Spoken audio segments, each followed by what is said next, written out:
Good morning.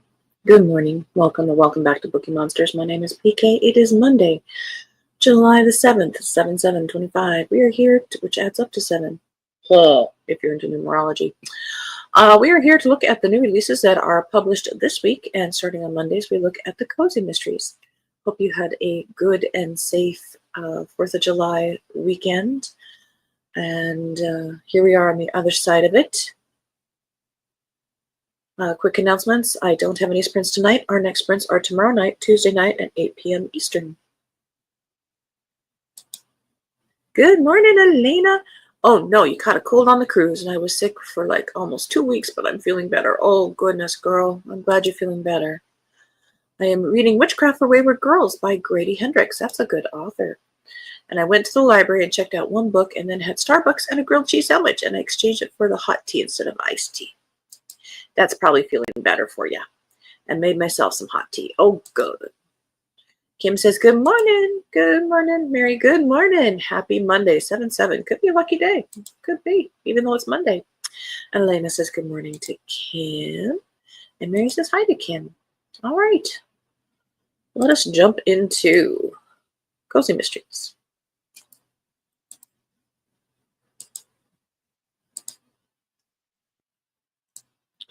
First up, Victoria Gilbert has a new one in her Blue Ridge Library Mysteries. This is book 9, called Death and the Librarian. It's summertime in Virginia, but things are about to get out of hand when murder darkens the annual arts festival.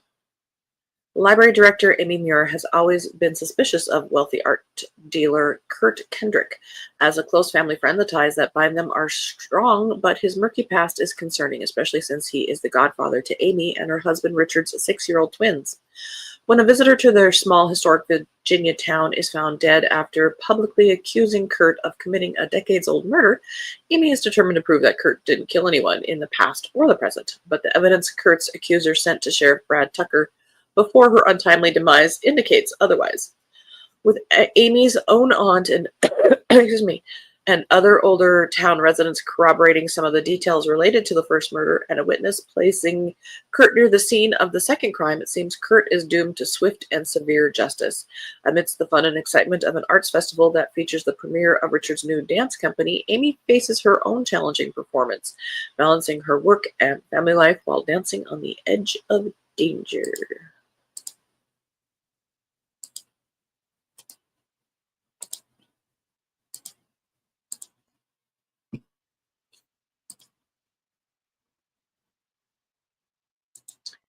Mary says, and we're off. More books. And more books in the Austen pastiche. Miss Carolyn Bingley, Private Investigator, by Kelly Gardner and Sharmini Kumar. 2 years after her brother Charles Bingley weds Miss Jane Bennet, Miss Carolyn Bingley is visiting her brother's country estate near Pemberley, the home of their best friends, Mr. and Mrs. Darcy. Restless and out of sorts, Carolyn wonders if there's more to life than playing cribbage and paying calls on country neighbors. When Georgiana Darcy's maid, Jayani, disappears and Georgiana sets off to find her, Carolyn races off to find them in London, where she stumbles on a shocking, cold-blooded murder. Reunited with Georgiana, the pair careen through the gritty, grimy underbelly of London, a world unfamiliar to the two genteel, aristocratic ladies. Assisted by Carolyn's trusty manservant, Gordon, the tenacious Caroline demands answers of shady characters, police magistrates, and mysterious East India Company men to discover their killer. Their search will reveal the cost of empire on India and its people, and Miss Bingley's incomparable powers of investigation.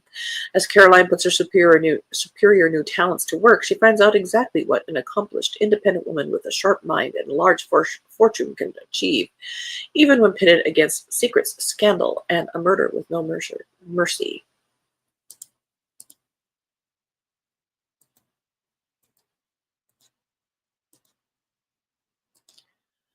Murder at Maltby-le-Marsh, third in the Harlow and Fitch Historical Mysteries by Elizabeth Rose. I think this is medieval.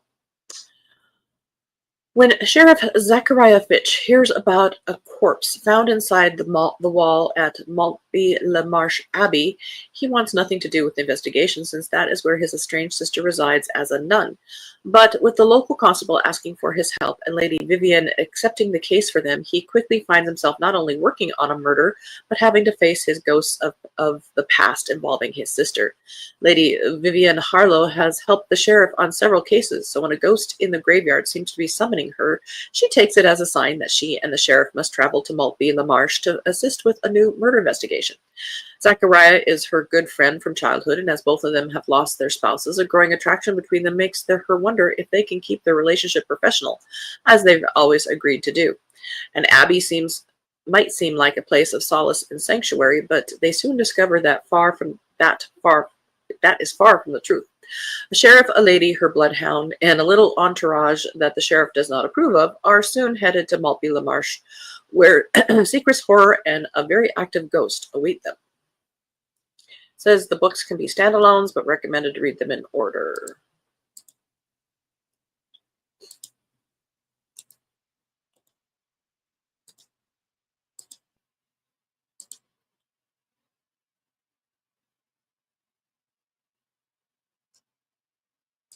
And Kim is saying hi to everybody. The Game is Afoot by Elise Bryant. This is a new series, it looks like, or book. After rage quitting her job, Mavis finally has time to get all the rest she's been putting off, or she should have the time, hypothetically, except she's taken on a new role, Supermom. Her hours are filled with chauffeuring her daughter Pearl around to her extracurricular activities, somehow ending up class mom and investigating another mystery. Oh, maybe this isn't first.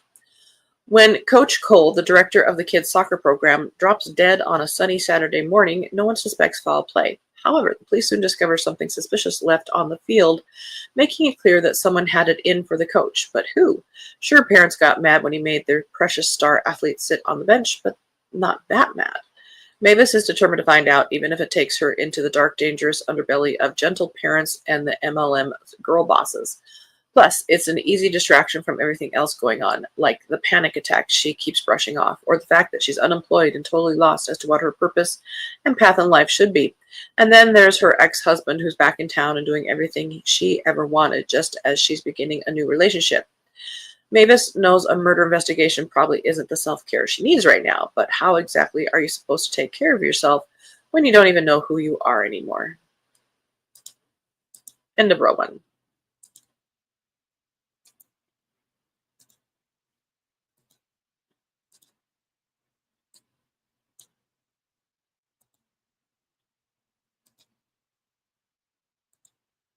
Mary says, had a mango for my breakfast. Oh, yummy.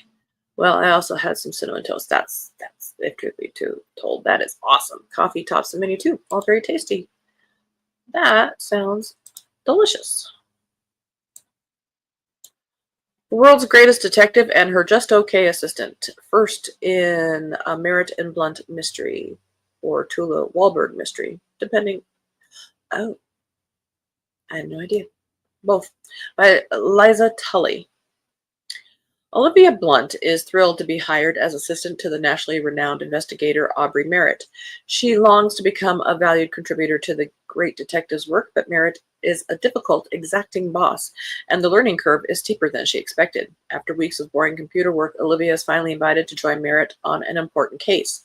On the night of her 65th birthday party, Victoria Somersworth somehow fell over her balcony railing to her death on the rocky shore of Vermont's Lake Champlain. She was a happy woman, rich, beloved, in love, and matriarch of the preeminent Somersworth family. The police ruled her death a suicide, but Victoria's daughter, Haley, thinks it was murder. Merritt and Olivia soon discover that the Somersworth family is complicated web of lies, ambitions, and resentments. As the list of suspects grows, Olivia makes one apparent mistake after another. When she blunders into a truly dangerous situation, she realizes Merritt might be right. She might be in over her head with this whole detective thing, or she might be unraveling a mystery even bigger than the one they started with.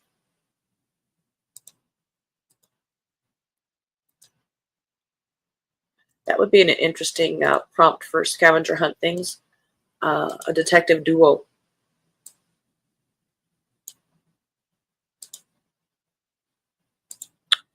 Mary says it's trying to get up the gumption to rain today. Remnants of Chantal, I think. Oh, yay. We had some thunderstorms this weekend, but I don't think we're expecting many this week. Ooh. A Halloween Murder by Mary Grand, fourth in the Isle of Wight killings.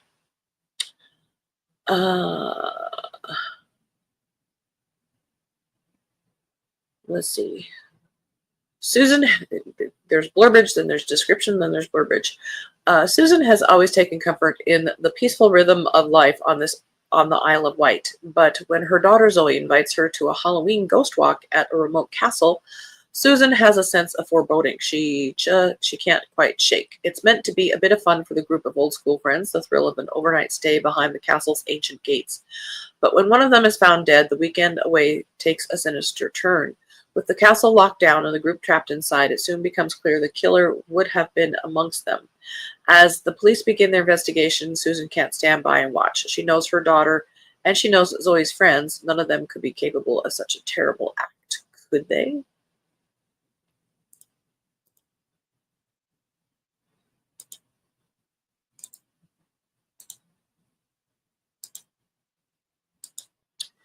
The Type A Guide to Natural Disasters, third in the Sunset Ridge Mystery Series by Elizabeth Span Craig.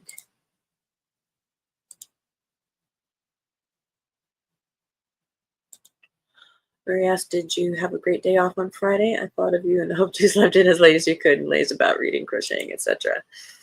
Yes, Friday was good. Took a couple naps and have done some reading and some crocheting. Started a couple different projects because, I'm not making a gift right now, so I don't have to stick with one thing on a deadline. And I like to try new stitches, and this is one of them. The yarn is, here, let me make it bigger, from Lion brand, landscape brand called Mountain Range. So I've never done the star stitch, so I started playing with that. Thank you for asking. Hope you did too. And Mary says, be sure and hit the like button if you would. It's free and helps PK. Thank you very much for that. Kim, I plan to go back to sleep this morning. Really tired lately. Oh, I wish I could. Elena says, oh, so cute. Well, thank you. Samantha Prescott believes Type A organization can weather any storm until a hurricane threatens her mountain community of Sunset Ridge. As the newly elected HOA president and coordinates emergency response efforts, she thinks her biggest challenge will be managing her neighbors' chaos and keeping her rescue dog Arlo calm during the tempest. But when pushy real estate developer Harrison Blackwood is found dead at the historic Ridgeview House Hotel, Sam realizes the storm isn't the only killer in town. With roads impassable and communication systems down, Sam knows outside help won't arrive until the hurricane passes. Using her meticulous nature and knack for observation, she begins investigating the developer's death. Between power outages and rising floodwaters, she discovers Blackwood had threatened half the town with his aggressive development plans, but someone decided to stop him permanently. As the storm reaches its peak, Sam uncovers evidence that points to another target. With time running out and the killer closing in, she'll need more than her perfectly organized emergency kit to survive this disaster. Can Sam's preparation and planning help her catch a killer, or will she be the next victim of this perfect storm?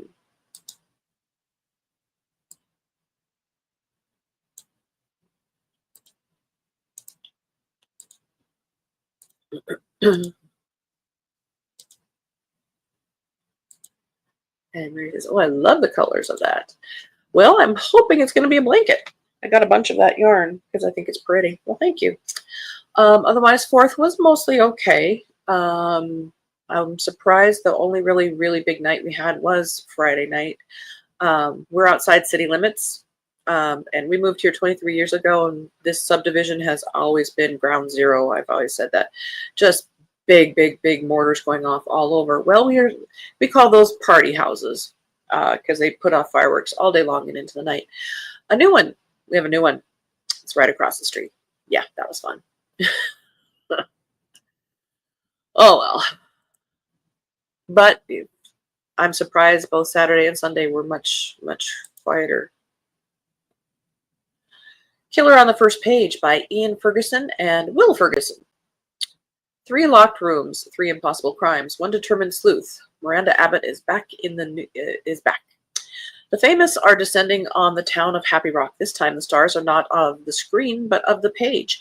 The Happy Rock bookstore, I Only Read Murder, is hosting not only an author festival, but a murder mystery festival with 6 of the biggest names in crime fiction. New bookstore majority co-owner and former TV star Miranda Abbott loves nothing more than the idea of hosting literary luminaries. Little does she realize the authors are bringing their egos, their professional jealousies, and their personal grudges along with their books. And they all want the first look at a mysterious posthumous manuscript that has been delivered to the bookstore. This festival of rivals goes from bad to worse when one of the authors turns up dead in a locked room with no windows.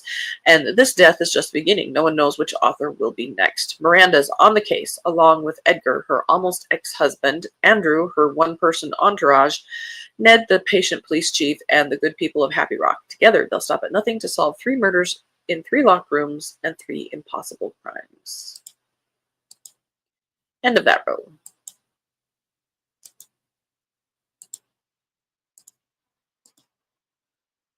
The Moth Bit Back. 2 moths bite? That's adding another layer of things I need to be aware of. By Tara Ratzlaff.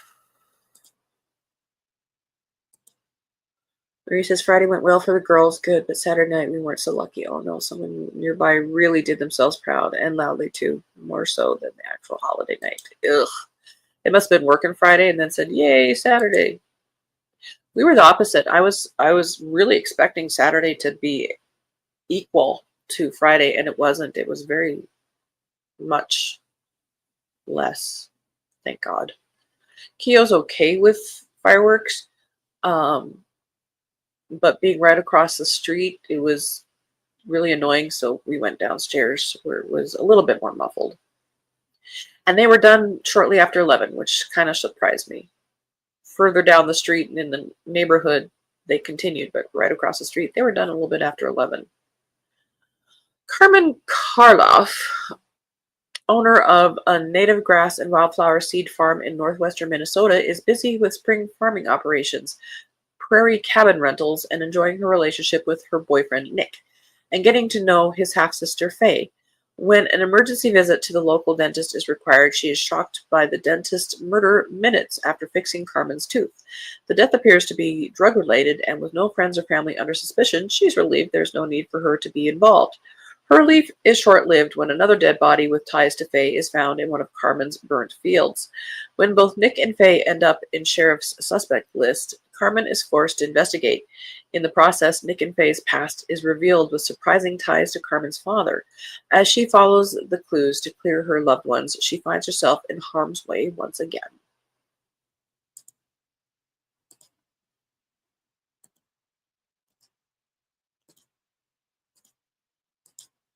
The Moonlit Charm by Shelley Weiss, first in the Moonlight Mysteries series. When Elena Bennett abandons her soul-crushing corporate career to renovate her grandmother's long-forgotten herb shop in coastal Moon's Landing, she's searching for a fresh start. What she finds instead is a town where secrets run as deep as the roots of the ancient cypress trees lining its shores. The Moonlit Charm isn't just a quaint storefront, it's a legacy that has been waiting for her to return. As Ellie reconnects with her family's herbal knowledge, she discovers that plants respond to her touch in ways that science can't explain, and the town itself seems to welcome her like a long-lost daughter. But Moon's Landing harbors shadows beneath its picturesque facade. When a respected scientist is found dead under suspicious circumstances, strange phenomena begin affecting the town. Unexplained lights on the cliffs, unusual behavior in local wildlife, and ancient symbols appearing where they shouldn't. As the next full moon approaches, Ellie finds herself entangled in a mystery that stretches back generations, connecting 7 founding families through a pact fewer remember and fewer understand. Someone in town is willing to go to great lengths to prevent old secrets from surfacing, and Ellie might be next on her list. Oh, Katie Watson has a new one. I'm behind. I read the first one. Did I read the second one? And now this is book 5? I'm way behind. A Deadly Night at the Theater by Katie Watson, 5th in the Three Dahlias mysteries. Actresses Posey Starling and Carol Hooper both gained a name for themselves playing fictional detective Dahlia Lively on screen, but now they are back treading the boards in London's theatre district, starring in 2 very different plays. Their fellow Dahlia, Rosalind King, is in the city to catch their opening weeks, but she can't help but notice some tensions between Posey and Carol. Perhaps because of Carol's new friendship with her co-star Luke Burrows, who seems to have a history with Posey. Before Rosalind can get to the bottom of what's going on, Luke is found dead. Worse, his body is found in Posey's dressing room, with Posey standing over him, covered in his blood. The West End is in an uproar, but the cast of the 2 plays have closed ranks. Posey needs her fellow Dahlias to prove her innocence, but first she has to convince them that she didn't do it. The play is the thing, but when all their suspects are actors, how can the Dahlias tell what's real and what's just theater?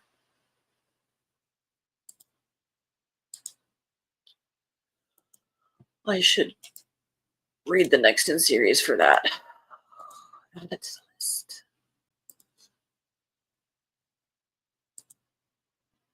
Oh, last one here. Jingle Bells and Shotgun Shells. Pain in the Assassin Cozy Mystery Book number 4 by Addison Moore. It's Christmas time in Honey Hollow, and Santa might have a list, but I've got one of my own, a hit list. Okay, fine, Santa's got a list, and I've got a body, and if I don't solve this case before Christmas morning, I might just end up on the naughty side of a jail cell. As for that naughty list of mine, we'll take care of that. I always almost do. When Santa drops dead, I'm making a list and checking it twice for suspects. All right. Well, bell's about to ring.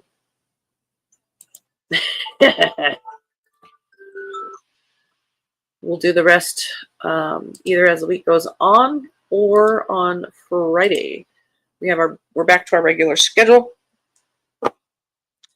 Monday through Friday. Again, I don't have sprints tonight. Tomorrow night, 8 p.m. Eastern. We do them every Tuesday and Thursday evening and Saturday afternoons. Hope you guys have a good Monday. Be safe, be cool. Kim says, have a great day, y'all. Back at you. Have a good back to sleeping. Elena, see you tomorrow. Yes, and you continue to feel better. Colds aren't fun. And she says, have a great day. Back at you, baby. Thank you, Mary. Hope to see you later. We'll see what kind of Monday I have, being closed for 3 days. You never know what you're going to get. All right, let me change the banner. Thank you for watching. And as always, don't be a bookworm, be a bookie monster. Nom, nom, nom. Have a good day and God bless. And Mary says, take care, everyone, and thanks. Have a great day and week, everyone. Yep. See you soon.